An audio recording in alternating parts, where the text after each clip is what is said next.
Olá a todos, sejam bem-vindos a mais uma Dica do Secretário Calculista. No vídeo de hoje, nós vamos falar tudo sobre atualização de precatório e RPV. Bom, gente, sejam bem-vindos aqui ao nosso canal, Marco Cálculos Trabalhistas. Meu nome é Marco Antônio, sou secretário calculista do TRT da Primeira Região.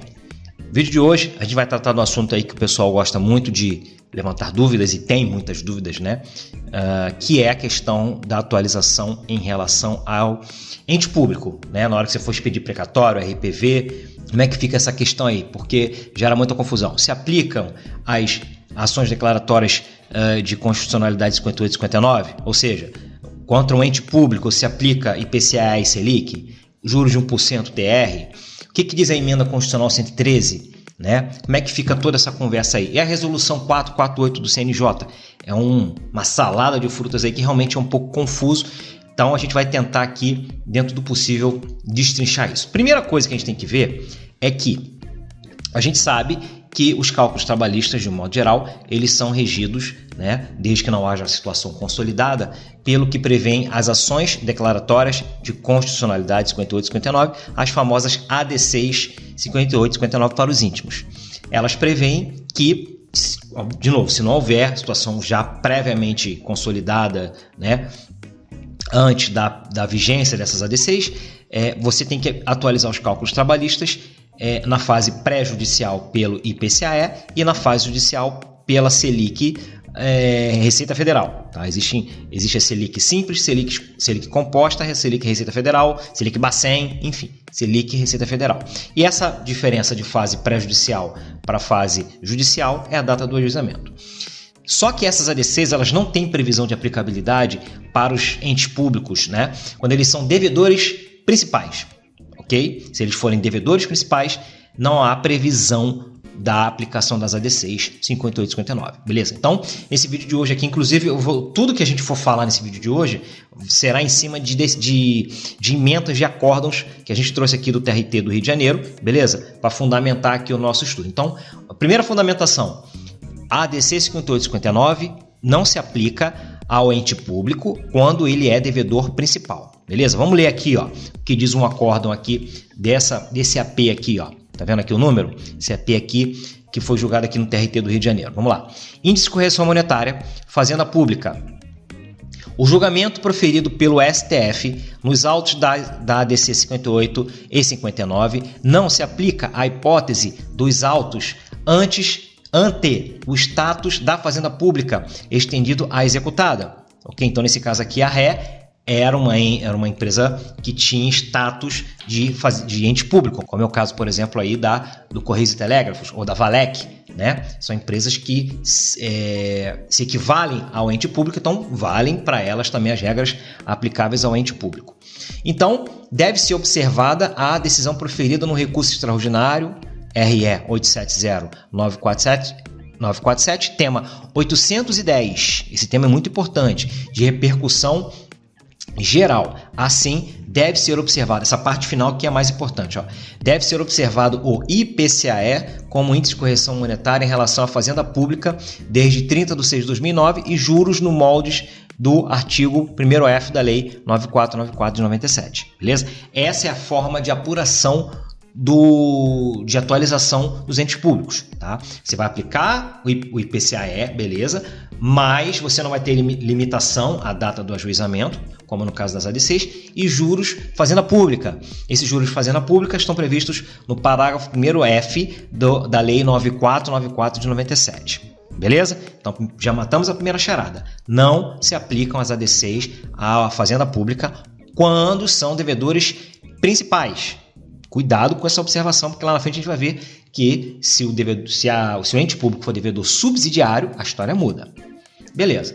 Se a gente não aplica as ADCs, né, de onde veio essa decisão aqui de aplicar IPCAE e juros aplicáveis à Fazenda Pública? De onde vem isso? Isso vem da resolução, que atualmente é a resolução 448 do CNJ, ela mudou a resolução 303, né, atualmente vigente como resolução 448 do CNJ, que ela vai trazer lá uma linha do tempo dizendo quais são os índices de atualização em face da Fazenda Pública ao longo do tempo. Então, Então nós temos aqui, ó, essa resolução do CNJ 448 de março de 2022. Altera essa resolução, ela altera e acrescenta dispositivos à resolução 303 de 2019, que já regulava, né, a questão relativa à atualização dos cálculos em face do ente público, que dispõe sobre a gestão de precatórios e respectivos procedimentos operacionais no âmbito do Poder Judiciário. Obviamente a gente não vai ler todo o dispositivo, o que nos interessa é somente esse artigo 5º aqui, ó. Deixa eu baixar um pouquinho aqui, botar 100%. Ó, esse artigo 5º, o artigo 5º dessa resolução fala, ó, acrescentar, né, ele vai acrescentar, ele trouxe a mudança, né, para acrescentar o artigo 21A, incisos 1 a 13 e parágrafos 1º a 6 da resolução CNJ 303. A gente viu que essa resolução aqui, 448, ela muda 303, que já tratava do assunto dos precatórios, atualização do ente público. E aí o 21A, lá da resolução 303, passa a viger com o seguinte teor. Os precatórios não tributários requisitados anteriormente a dezembro de 21 serão atualizados a partir da sua database mediante os seguintes indexadores. E aí ele traz aqui, ó, são 13 incisos em que ele vai trazendo a linha do tempo. Por exemplo, inciso 1, tá? Precatórios datados no período de 1964 até fevereiro de 86, atualizados pela ORTN. Vamos lá para o inciso 6, por exemplo. Precatórios datados de março de 1990 até fevereiro de 91, atualizados pelo IPC do IBGE. E por aí vai. Até que nós chegamos aqui, as nossas datas mais atuais. Ó. Por exemplo, temos aqui já o inciso 10, né?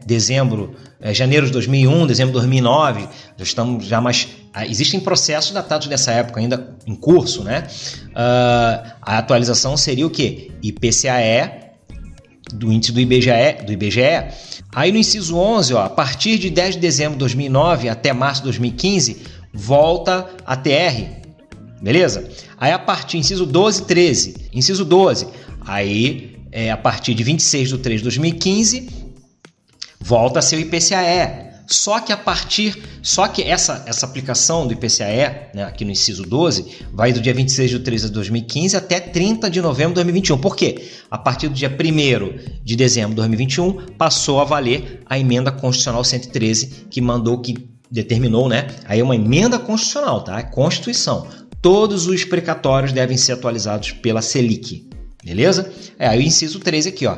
Taxa a partir de dezembro de 2021, atualização pela Selic, que a gente vai ver daqui a pouquinho, determinação da emenda 113. Então aqui ele fala no artigo 21, tá? Nesse artigo 5º da resolução 448, os índices de correção, aqui a gente está falando só de correção monetária, tá? Só correção monetária. Então até o dia 30 de novembro de 2021, você tem essas variações da correção monetária, tá? Na maioria dos cálculos, pela data aqui, 2009, 2001, IPCAE, aí teve um período de TR, mas IPCAE, e os juros, Marco? Juros na forma da Lei 9494 de 1997, que regula os juros aplicáveis à Fazenda Pública. Beleza? Por isso que a gente viu que as AD6 não se aplicam à Fazenda Pública. Por quê? Você vai pegar na parte da correção monetária, você vai pegar o que está aqui, beleza? E vai manter os juros da Fazenda Pública da Lei 9494 de 97, artigo 1º F. Não vou ler aqui agora não, tá? Beleza. Só que a partir de 1º de dezembro de 2021, passou a viger a emenda, foi promulgada, né? E a emenda constitucional 113. Essa emenda constitucional 113, ela sedimentou, ela estipulou, ela fixou que a partir de agora, ou seja, a partir de 1º de dezembro de 2021, todos os cálculos relativos a ente público com vista à expedição de precatório a RPV serão atualizados único e exclusivamente pela Selic. Beleza? Selic. Eu trouxe aqui um outro acórdão, tá aqui, ó, o AP de um outro agravo de petição aqui do TRT do Rio, fala, ó, a atualização monetária Fazenda Pública, emenda 113. Em razão do que restou definido na emenda constitucional 113, de 8 de dezembro de 2021, sobre a questão do índice de atualização monetária, dos créditos trabalhistas, dos débitos da Fazenda, os débitos, né, da Fazenda Pública devem ser atualizados pela Selic, englobando correção em juros. Beleza? Então, ó, vamos organizar a bagunça. Estamos atualizando um crédito, né? Você, advogado da reclamada ou você, advogado do reclamante, está atualizando um crédito em face de um ente público para futura expedição de precatório RPV. Beleza? Então, primeiro, você não vai aplicar as ADCs 58 e 59 se a ré for devedora principal. Não vai aplicar. Você vai aplicar o que diz a antiga resolução 303 e a atual resolução 408. Tá? Via de regra, né? Na maioria dos casos, tá? IPCAE e juros da Fazenda Pública, artigo 1º da Lei 9494, que é juros de 0,5% ao mês. Beleza. Isso até a entrada em vigor da emenda 113, tá? Que foi início de dezembro de 2021. A partir de inicialmente ficou dia 1º de dezembro, depois dia 9 de dezembro, dia 8 de dezembro, depois a gente vai esclarecer isso. Mas pensa assim, a partir de dezembro de 21, aí você vai atualizar só pela Selic. E se eu tiver uma situação mista, Marco? Se você tiver uma situação mista, você vai fazer uma modulação. Até o dia 30 de novembro de 2021, você vai atualizar pelo critério original do ente público, IPCAE mais juros da Fazenda Pública. E a partir de 1º de dezembro de 2021, Selic, e a gente vai ver que é Selic Bacen, tá? Cuidado, Selic Bacen. Beleza?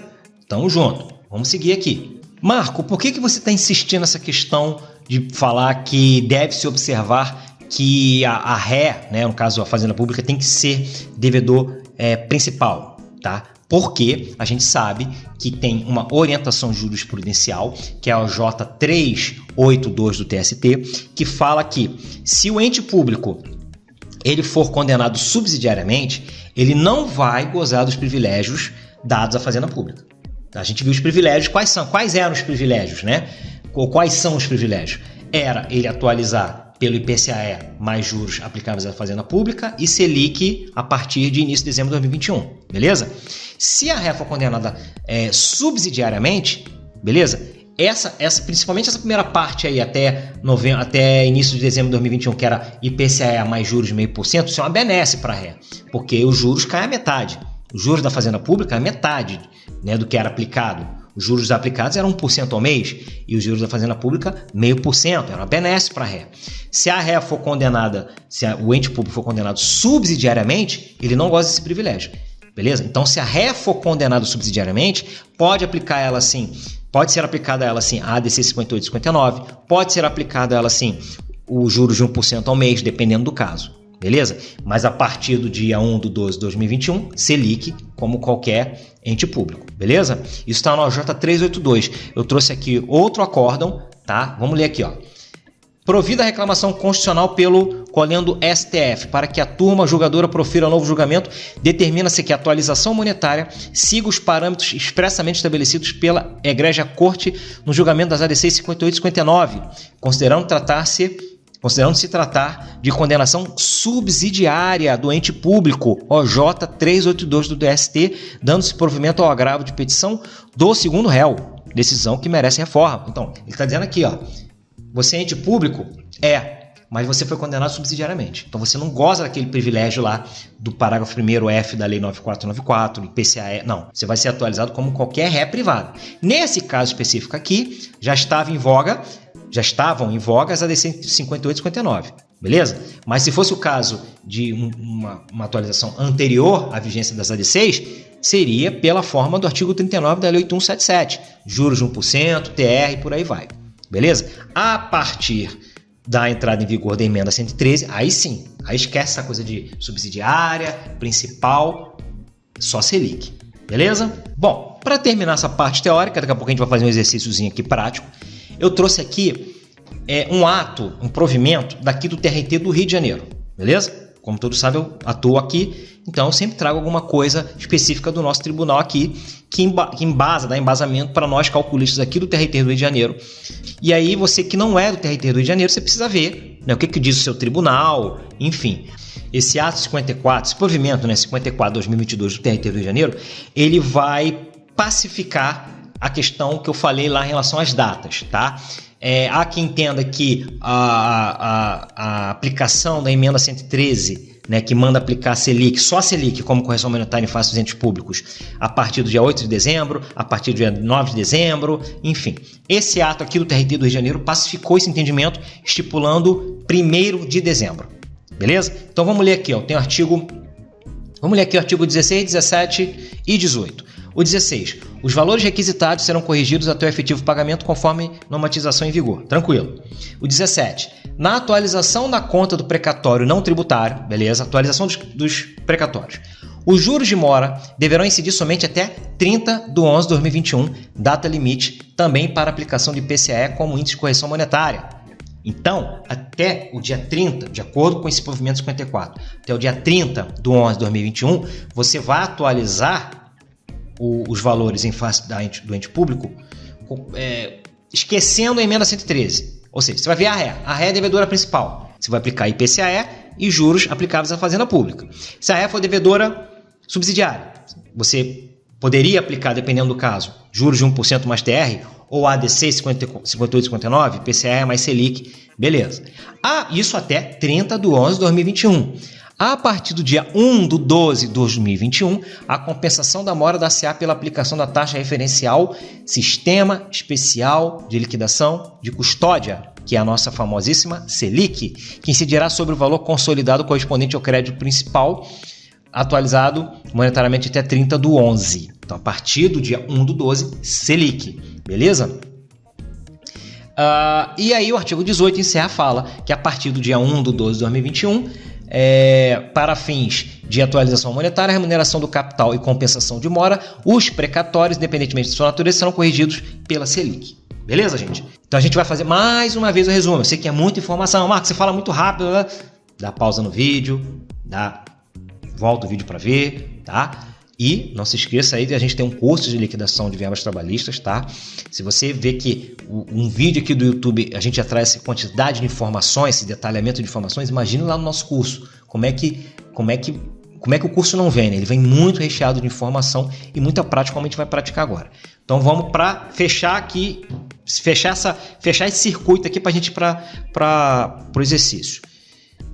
Primeiro, ente público, atualização de ente público ou equivalente a ente público. Não aplica a ADC 58,59, a não ser que seja devedor subsidiário. Tá?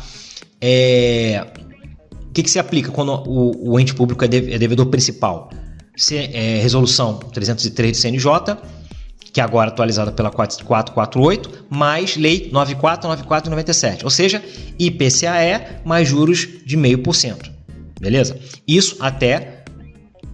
Vou seguir o que está aqui pelo provimento do TRT do Rio de Janeiro, até o dia 30 de 11 de 2021. A partir do dia 30 de 11 de 2021, Selic. Só Selic. A partir do dia 1 do 12, a partir do dia 1 do 12 de 2021, só Selic. Só Selic.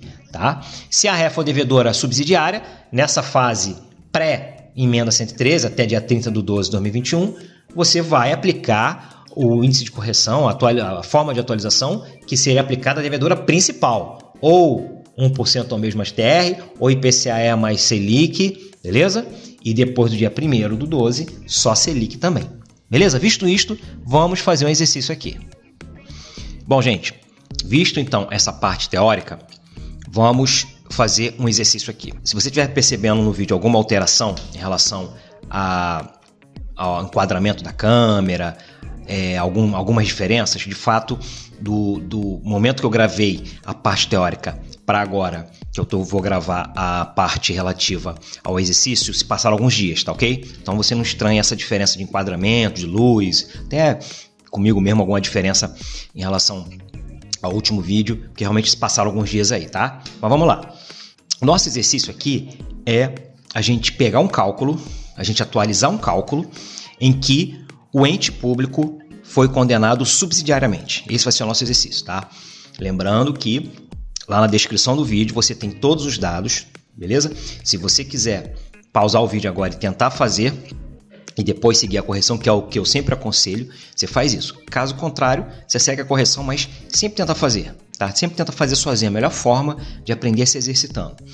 Então, nesse nosso exercício, nós vamos supor que há um ente público condenado subsidiariamente. e a gente vai atualizar os cálculos homologados em face da primeira ré, da devedora principal.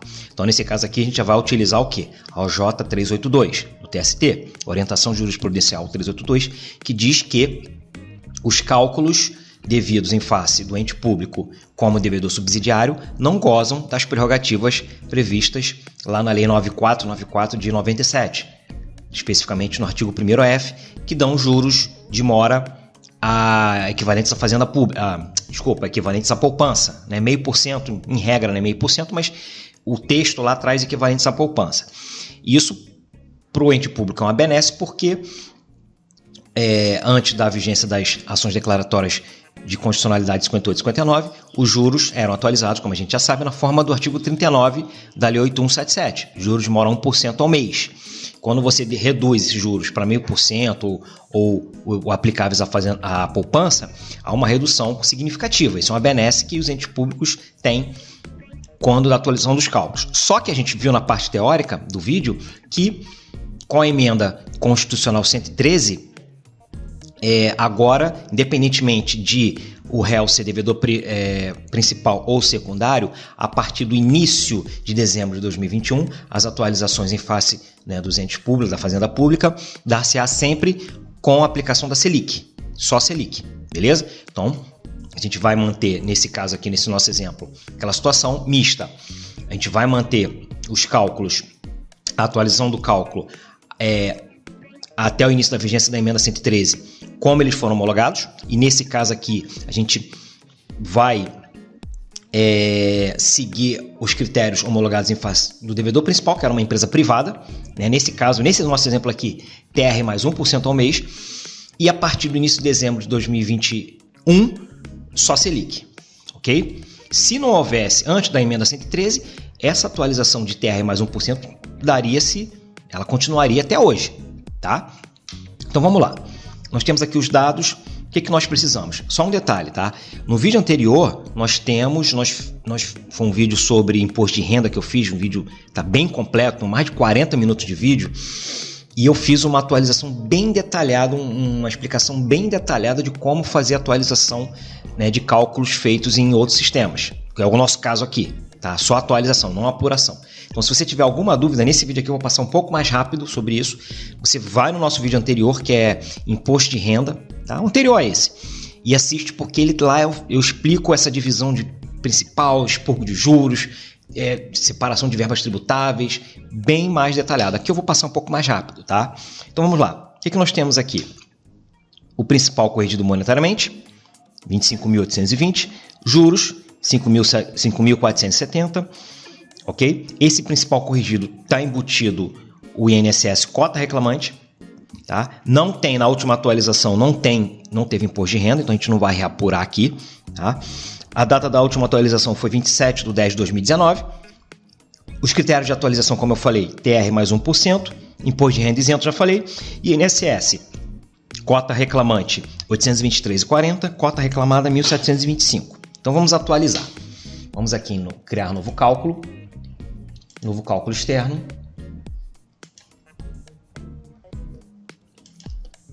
E aqui vamos colocar a data do cálculo que nós estamos atualizando. Foi a última atualização nos autos, 27/10/2019. Aqui embaixo, correção monetária e juros, nós vamos manter os critérios homologados. Então vamos com calma. Ó. Estamos atualizando agora um cálculo para fim de expedição de precatório RPV. O ente público é devedor subsidiário. Então a gente aplica o J382, vamos manter os critérios de atualização devidos em face da primeira ré, em empresa privada. Nesse caso aqui, nesse caso específico, os cálculos homologados, a situação fixada foi TR, né, correção monetária pela TR, mais juros de mora 1%. Vamos manter. Então aqui em índice trabalhista a gente bota TR, e aqui em tabela de juros a gente pode colocar ou juros padrão ou juros de mora 1% ao mês, tanto faz. Juros padrão. Parte de contribuição social não mexe. Apuração de imposto de renda. Por padrão, o sistema vem marcado para apurar o imposto de renda. Nesse caso, como os cálculos foram homologados com isenção de imposto de renda, não há por que a gente reapurar. Então a gente desmarca aqui e salvamos. Vamos aqui em parcelas atualizáveis. temos aqui verbas tributáveis e não tributáveis. No nosso vídeo anterior, que eu aconselho você a dar uma olhadinha, eu explico essa diferenciação aqui, ó. Quando a gente lança tributáveis, quando a gente não lança não tributáveis. Nesse caso aqui, como o imposto de renda é isento, tanto faz. Eu posso lançar o que eu vou atualizar aqui nas tributáveis ou nas não tributáveis. Se houver apuração de imposto de renda, aí isso faz muita diferença. Então eu vou aqui, por exemplo, em tributáveis, não tem problema. Aqui eu vou colocar o valor principal, né, da condenação sem juros, com juros já separado. Nesse caso aqui, só relembrando, o principal, que a gente chama de PCM, principal corrigido monetariamente, ele já está embutido com o INSS cota reclamante. Isso é importante, tá? Quanto é que deu? 25, deixa eu botar o tamanho aqui, 25.820, 25.820. Ok. O valor dos juros, lá no nosso exercício está 5.470. Como aqui nessa parcela aqui de 25.820 eu falei que ele tem a inclusão do INSS cota reclamante, eu tenho que fazer essa dedução dessa cota reclamante, senão o autor vai receber o que deveria ser descontado do cálculo dele, que é o INSS cota reclamante. Como é que eu faço isso? Vou aqui em descontos do crédito do reclamante, marco contribuição social do segurado, descontar do principal. Aqui ele só vai estar fazendo o desconto do INSS cota reclamante. Marco o valor, que foi R$ 823,40. Marco corrigir desconto. E agora eu vou lançar o INSS cota reclamante e o INSS cota reclamada. Como é que eu faço isso? Vou aqui em outros débitos do reclamado. Aqui no primeiro item, ó, contribuição social, os salários devidos. Aqui sim, ele vai apurar, ele vai atualizar o INSS cota reclamante. Então vocês entenderam como é que é a dinâmica. Primeiro a gente desconta e depois manda ele apurar. Cuidado que muitas das vezes, quando você vai lançar o principal corrigido monetariamente, ele já vem deduzido do INSS cota reclamante. Isso você tem que prestar atenção nos cálculos, tá? Então eu lanço aqui o INSS cota reclamante, que foi apurado nos últimos cálculos. E embaixo, contribuição patronal, ou contribuição da ré, que é 1.725. Beleza. Já atualizamos aqui. Vamos salvar. Muito bem, lançamos, vamos atualizar. Vamos aqui em atualização. Aqui é sempre bom você identificar o cálculo, tá? Para fins de facilitação de quem está verificando de onde vieram esses valores. Você coloca aqui o ID ou a folha do cálculo, algum comentário que você queira fazer e liquida. Vamos abrir com o relatório. Ele vai simplesmente atualizar até hoje os valores devidos, conforme os critérios que nós lançamos aqui. Tá certo? Até agora não. O exercício ainda não acabou. Tá? Quem está mais atento vai ver que o exercício não está completo. Eu fiz aqui uma atualização para você ver como é que fica. Ó. Aqui no critério de cálculo e fundamentação legal, no item 1, ó, valores corrigidos monetariamente pela TR. E aqui embaixo no item 3, juros de mora 1%, conforme artigo 39 da Lei 8177. Ok? Só que isso aí seria essa atualização se fosse em face da devedora principal, né? Beleza. Mas a devedora secundária é um ente público e ela foi condenada subsidiariamente, ela está incluída agora na execução. A execução foi direcionada para ela e a gente vai atualizar isso aí para fim de expedir o precatório. Então, como é que eu faço? Eu tenho que limitar os juros, ou melhor, eu tenho que limitar essa atualização que a gente fez, TR mais 1%, até o início da emenda 113, tá? Emenda constitucional, que manda aplicar a Selic para atualização em face da Fazenda Pública para expedição de precatório só pela Selic a partir do início de dezembro de 2021. Beleza, como é que eu faço? Volto aqui em cálculo externo, dados do cálculo, parâmetros do cálculo, e aqui, ó, em juros de mora, eu vou manter o juros de mora padrão 1%, só que eu vou limitar o início de dezembro de 2021. Bota aqui a Selic, a partir de... Aí entra aquela questão que eu falei na parte teórica, tá? Aqui no TRT do Rio de Janeiro, a gente tem um respaldo pelo provimento 54, o ato 54, não lembro exatamente se é provimento ou se é ato, que determina que a aplicação da Selic em face da Fazenda Pública seja a partir de 1º de dezembro. Ok? Então, 1º de dezembro de 2021. Tá? Se você for de outro tribunal, outro regional, você verifica aí qual é o entendimento, se há algum ato específico ratificando esse daqui do Rio de Janeiro ou diferente. Por quê? No início, antes do provimento, desse provimento 54, a gente aplicava a partir do dia 9 de dezembro. Tá? Mas o provimento aqui unificou, mandando aplicar a partir de 1º de dezembro de 21. Então, a partir de, combinar com outro índice, vai aplicar a Selic a partir de 1º de dezembro de 21, tá? Não pode esquecer do maisinho verde. Se você salvar aqui agora, ele não vai fazer essa alteração. Precisa, esse adicionar aqui tem que ser marcado. Você tem que incluir, tá? Agora sim. Por que eu insisto essa questão do dia 1º de 12 de 2021 para quem é daqui do Rio de Janeiro e outros regionais, essa questão da data? Antes desse ato 54 aqui do TRT 1, a gente aplicava, a determinação era a gente aplicar a Selic a partir do dia 9 de dezembro. Ok? Assim que saiu que essa emenda 113 foi promulgada, era a partir do dia 9 de dezembro que a gente aplicava. E aí veio esse ato aqui para unificar, pelo menos aqui no nosso regional, a partir do dia 1º de dezembro. Tá? Então você de outros regionais verifica essa questão aí exatamente da data, tá? Mas não é nada diferente, muito diferente disso não. Vamos aqui liquidar a atualização e vamos ver o relatório, como é que ele vai ficar agora. Aqui, você viu no item 3, juros de mora a 1% até 30 de 11 do 21 e a partir de 1 de 12 de 21, Selic. Ok? Então é isso, gente. Espero aí que esse vídeo tenha sido útil. Essa questão de atualização de precatório é um item bastante que as pessoas, quem trabalha com cálculo, né, trabalhista, sempre tem essa dúvida, tá? Espero que ele tenha sido útil para você, beleza? Peço a você que se inscreva no nosso canal. Se você tiver interesse, dá uma olhadinha no nosso curso, tá? Tá sendo todo reformado, tudo atualizado, uma dinâmica bem melhor agora. Você vai gostar com certeza. Dá uma olhadinha, o link está na descrição, ok? É isso. A gente fica por aqui. Um abraço a todos e até a próxima.